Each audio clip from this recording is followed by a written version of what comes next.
Selamat pagi Pak Enda. Kami dari kelompok 3 ingin menjelaskan tentang laporan tugas besar komputasi numerik. Di sini saya Stephen Aldo Wijaya dengan NIM A11 2023 15099 dan teman saya. Saya Dwi Jayengkusumo dengan NIM A11 2023 14953.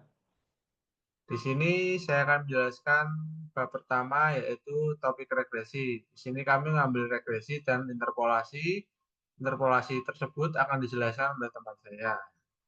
Kita mulai dari penjelasan dari bab 1. Di sini judul paper acuan yang kami gunakan itu ada Machine Learning Using Simple Linear Regression, yaitu yang dirilis pada tahun 2025. Algoritma yang dibahas dalam aplikasi ini berfokus pada Simple Linear Regression yang dioptimalkan menggunakan algoritma iteratif gradient descent.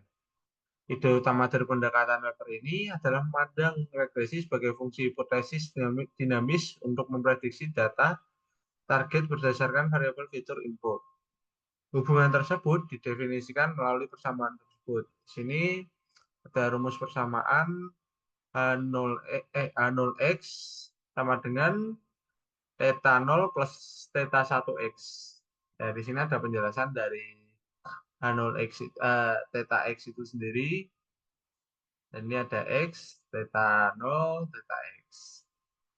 Lalu, untuk mengukur tingkat kesalahan dari tebakan parameter tersebut, paper ini menerapkan fungsi ini, biaya cost function berbasis MSE. Dengan rumus seperti ini, bisa dilihat. Lalu ini ada alur kerjanya, tidak langsung menyelesaikan koefisien secara instan, melainkan memperbarui nilai parameter theta 0 dan theta 1 secara simultan dan bertahap melalui algoritma gradient descent dengan aturan pembaruan update rules sebagai berikut.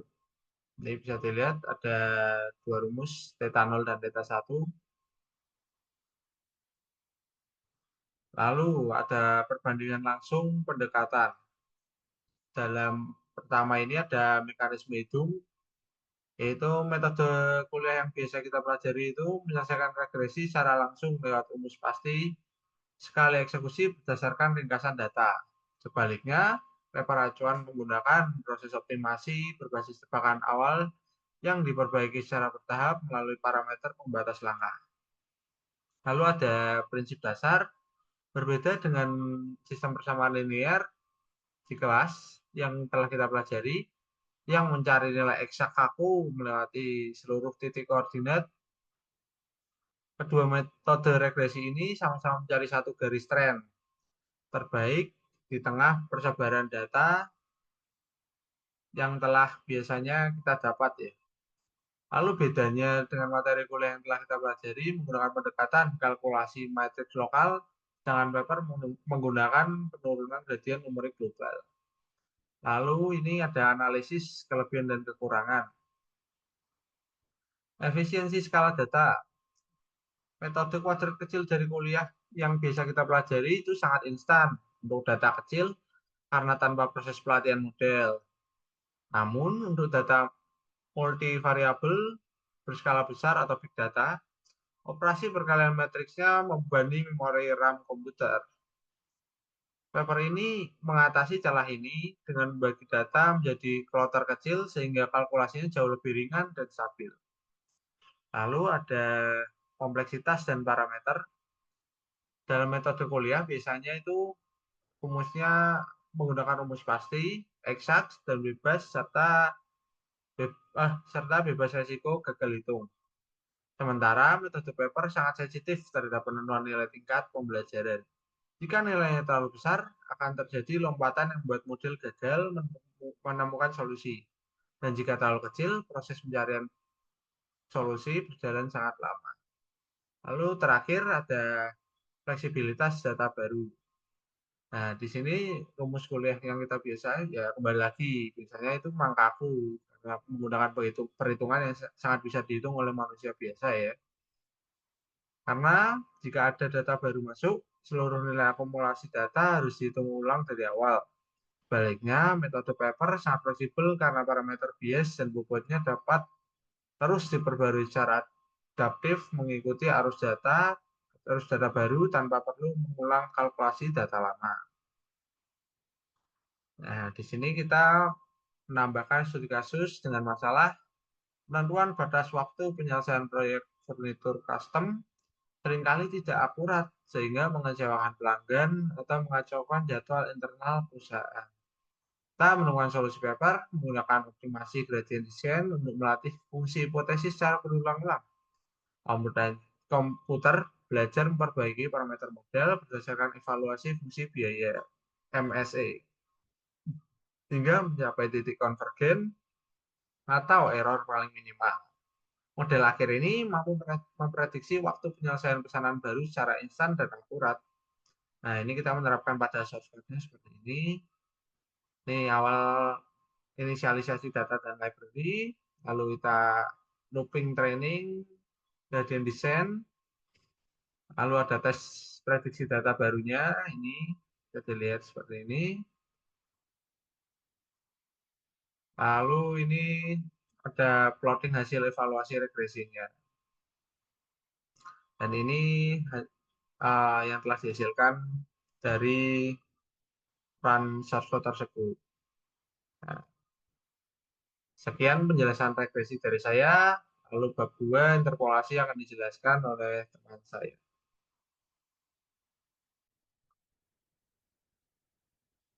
Oke, pada topik kedua di sini ada penjelasan mengenai interpolasi.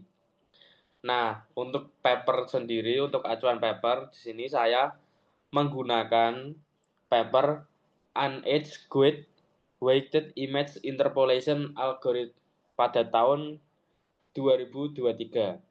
Nah, pada paper tersebut, algoritma yang dibahas di dalamnya adalah edge weighted interpolation. Nah, ide utama paper tersebut adalah membawa rumus dasar interpolasi spesial ke dalam pengolahan citra digital untuk memperbesar ukuran gambar atau image upscaling. Cara kerjanya dimulai dengan menghitung nilai gradien arah horizontal dan vertikal di sekitar koordinat pixel target untuk mendeteksi batas garis objek. Nah, di situ sudah ada rumus menghitung gradien horizontal dan juga gradien vertikal. Dan sudah ada penjelasan simbolnya. Nah, sebelum warna pixel baru ditentukan, rumus interpolasi dasar dimodifikasi dengan menyelipkan matriks pembobotan lokal yang dihitung dari inverse nilai gradien tersebut. Saya scroll ke bawah. Nah, di sini sudah ada rumus untuk perhitungan pixel tersebut dan sudah ada penjelasan.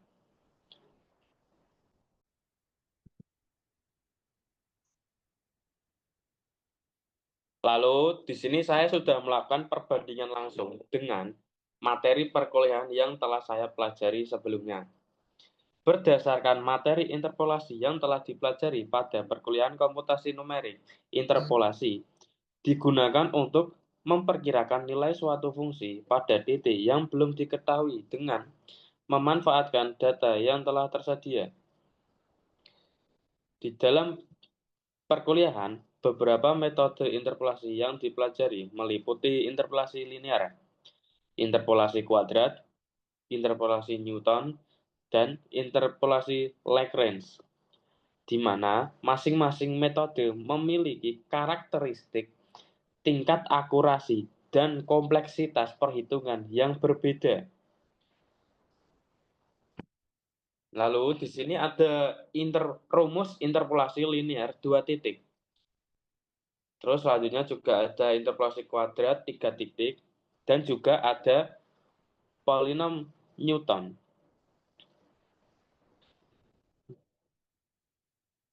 Terus selanjutnya juga ada rumus polinom Lagrange. Nah, untuk penjelasan simbol di situ sudah ada semua.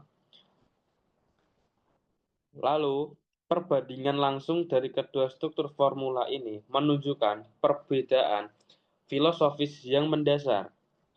Contohnya seperti orientasi karakteristik data rumus Newton maupun Lagrange di dalam perkuliahan memproses semua koordinat X secara kaku, setara dan merata atau bersifat buta. Demi membentuk satu kurva kontinu tunggal, rumus perkuliahan tidak memiliki parameter kontrol untuk mendekati perubahan kontras ekstrim di sekitar titik data. Sementara itu, rumus pada paper memodifikasi pendekatan interpolasi polinomial tersebut dengan menyisipkan variabel bobot dinamis yang terus berubah tergantung pada kontras spasial warna piksel tetangganya. Lalu saya sudah melakukan perbandingan kelebihan dan kekurangan materi atau algoritma dari paper dengan materi perkuliahan kita. Nah, perbandingan langsung dari karakteristik formula matematis kedua metode ini dapat menghasilkan poin-poin analisis sebagai berikut. Yang pertama, akurasi hasil dan keindahan visual rumus klasik Newton dan Lagrange sangat unggul dalam menghasilkan kurva matematis yang sangat akurat untuk kebutuhan data laboratorium atau data fungsi kontinu terikat.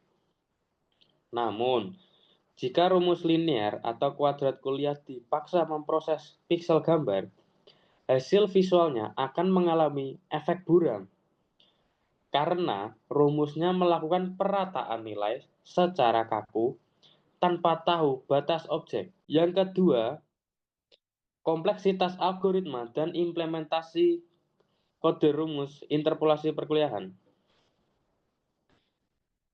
memiliki keunggulan mutlak berupa susunan matematika yang bersih dan terstruktur, sehingga sangat mudah diimplementasikan ke dalam baris program pendek atau hanya membutuhkan struktur perulangan atau looping tunggal. Begitupun sebaliknya, rumus pada paper membutuhkan baris code yang jauh lebih panjang dan rumit karena komputer harus menyelesaikan tahapan ekstra untuk menghitung matriks gradien horizontal dan gradien vertikal terlebih dahulu sebelum masuk ke rumus interpolasi utama. Lalu pada poin ketiga, stabilitas derajat tinggi rumus Lagrange atau Newton dari materi kuliah memiliki resiko besar saat dihadapkan pada data berjumlah banyak, yaitu munculnya fenomena Rans di mana grafik berosilasi secara liar atau naik turun ekstrim di ujung rentang data akibat tingginya derajat polinomial. Masalah osilasi liar ini berhasil diredam secara total pada rumus yang ada di paper karena formula pembobotan lokal membatasi komputasi hanya pada rentang kontras tetangga terdekat yang terkontrol. Lalu berikutnya ada studi kasus. Nah, di sini kita sudah memiliki studi kasus. Masalah utama itu ada proses memperbesar ukuran foto atau melakukan zoom in seringkali membuat garis tepi pembatas objek menjadi kabur, pecah, atau blur akibat kesalahan komputer dalam menebak piksel baru. Nah, solusi dari paper tersendiri situ menerapkan algoritma edge-weighted interpolation, di mana komputer menghitung gradien atau tingkat perubahan warna horizontal dan vertikal di sekitar target. Karena perubahan warna horizontal sangat ekstrim atau gradien horizontalnya besar, Rumus pembobotan lokal secara otomatis mengecilkan bobot horizontal dan memperbesar bobot vertikal. Piksel tengah pun diisi mengikuti jalur vertikalnya yang warnanya senada, sehingga ketajaman batas objek tetap terjaga halus tanpa efek blur. Nah, dari studi kasus tersebut dan solusi yang ada dari paper, kita mencoba membuat solusinya menggunakan Google Colabs. Untuk yang langkah pertama, kita melakukan setup matriks pixel lokal terlebih dahulu. Terus, yang kedua, terus yang kedua, kita dapat menghitung bobot adaptif dan nilai interpolasi akhir. Untuk selanjutnya, kita melakukan plotting grid pixel gambar untuk melihat hasil dari algoritma atau solusi yang sudah dikasih yang ada pada paper tersebut.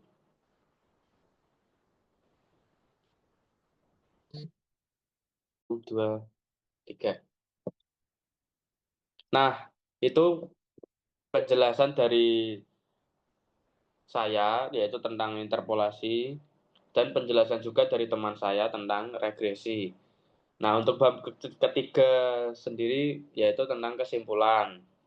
Yang pertama, pada topik regresi, formula klasik OLS dari materi perkuliahan yang sudah kita pelajari sebelumnya memberikan solusi eksak yang instan untuk data berskala kecil tanpa proses pelatihan model.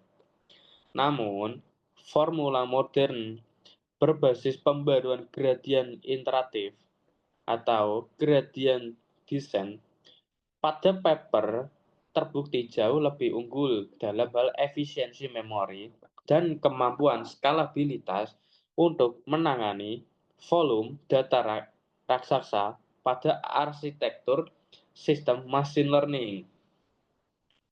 Lalu, pada topik interpolasi, rumus standar perkuliahan, Newton dan Lagrange merupakan fondasi estimasi terbaik untuk fungsi kontinu dan titik dua laboratorium yang presisi. Namun, modifikasi rumus berbasis pembobotan lokal atau edge gauge pada paper terbukti lebih adaptif dan unggul untuk menyelesaikan pemrosesan data spasial dengan kontras tinggi seperti pada implementasi modern bidang computer vision dan image processing. Jadi itu penjelasan dari topik regresi dan interpolasi serta kesimpulan yang telah kami simpulkan setelah kami membandingkan antara topik regresi yang telah kita cari dengan paper, lalu interpolasi, sekian dari kami. Maaf jika ada salah kata. Terima kasih.